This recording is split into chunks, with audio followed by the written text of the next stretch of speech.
Hey guys, Ryan here for Bender Wins. Hope everyone's doing well today. Here with your daily free picks. All right, guys. So, wild day yesterday. I'm not gonna go through full recap, but suffice it to say, guys, we went 2-0 and hit our 2-unit play. So I'm gonna talk about 2-unit play a little bit in a second. Probably not in the sense you guys are expecting, but we did go 2-0, guys. Both games come from behind wins, which is nice. Oakland was like, I don't know. It was a terribly frustrating game to watch, to be honest with you. They start off the game with an error, which leads to 2 runs. They're down 2-0 most of the game. Managed to battle back, get it tied 2-all.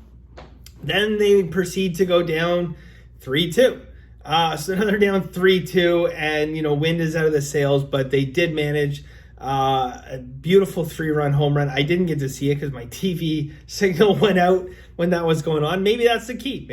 Don't watch the games. But yeah, so we got that win. Same thing, late scoring Dodgers and Phillies. We got that locked down as well. For some people who, again, you guys know I'm pretty open to the fact that I do bet action. If you guys had listed pitcher in this, again, they took their starting pitcher out and then put him in a couple innings later. So I don't know. Maybe there's too much money on the game. They wanted to, I don't know. I'm sure there's some Major League Baseball reason for it. Maybe someone can let me know. I'm not sure what it is. Anyways, the thing I want to talk about the 2-unit is I believe fundamentally I failed yesterday in my video attempt.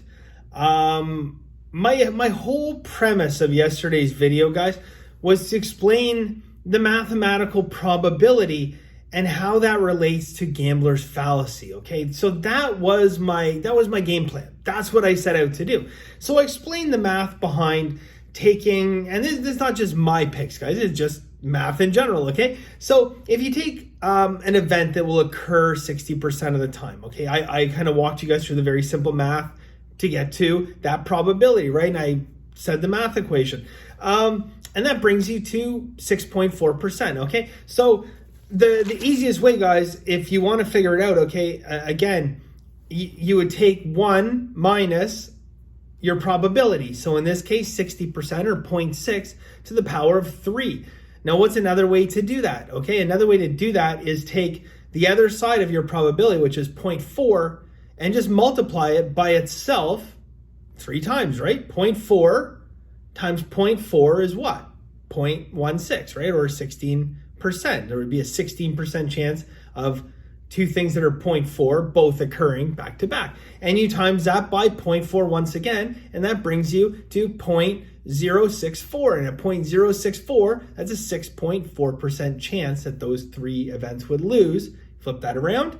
There you go. That's a 6.4% chance that I'll lose a 3 2-unit plays in a row. That's not how the message was perceived, because I wanted that to go out there and say, look, there's a 6.4% chance that we lose 3 in a row. However, each event in and of itself is completely independent from the previous event, right? And this is where I come back to the gambler's fallacy, the old roulette wheel fallacy, where you see a whole flock of people sitting around a roulette wheel because 10 times in a row it's red, right? So everyone's sitting there thinking it's gotta come black. It's just been red 10 times. So if I just bet this the next couple times and maybe double my money, martingale, worst system in sports or in any betting,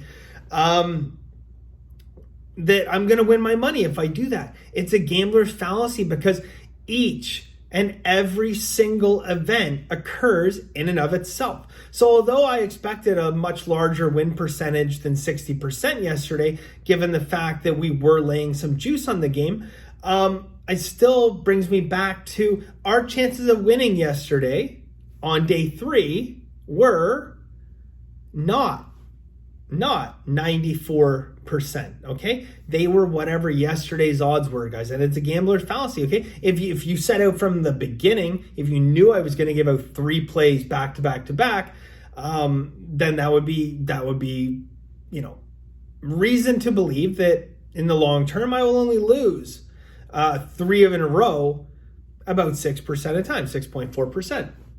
But one event on its own, guys, you can't surmise that. And I did a poor job in conveying that message because yesterday I was just reading every word. It's like, wow, he's going to hit 94% in this game.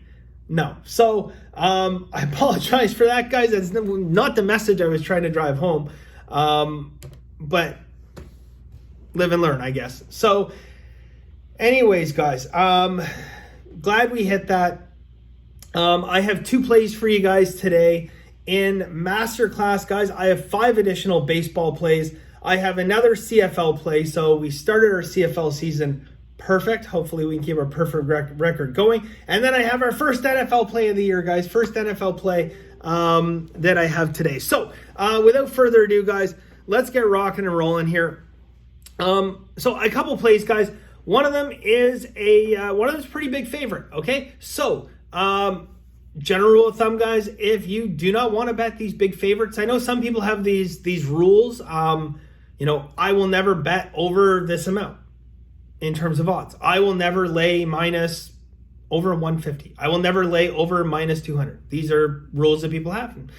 It's fair. People can have for different reasons. My own opinion, I've been quite vocal about this, is that value is value, and you go after it wherever you can find it.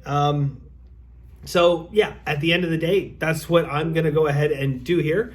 So we're going to start off, guys, with Seattle minus 205. Seattle minus 205. Mike Fultonich going for Texas, guys. He's not got a great record overall, but I mean, the man's a dumpster fire on the road.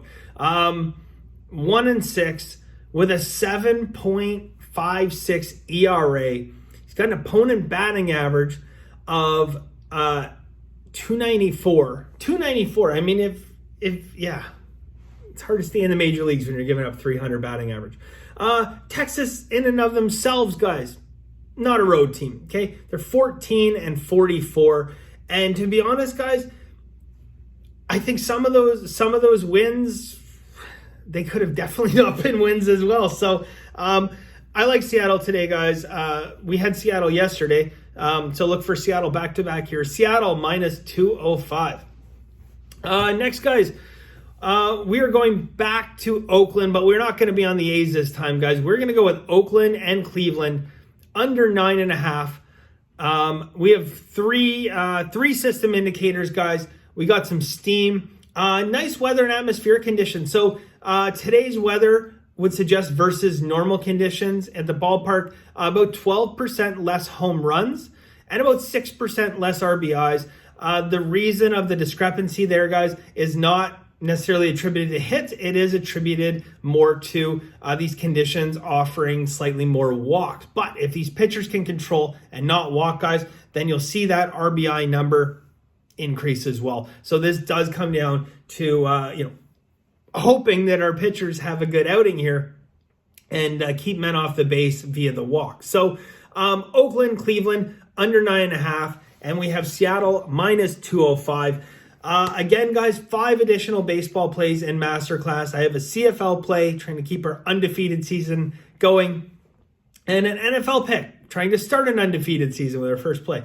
All right, guys, if you're interested in that, benderwins.com. It is $99 a month, guys. Gets you my full card every day. benderwins.com. All right, guys, I'm going to wrap it up there. That is it for us today. Thank you guys very much. Congratulations yesterday. And as always, guys, have a very lucky day.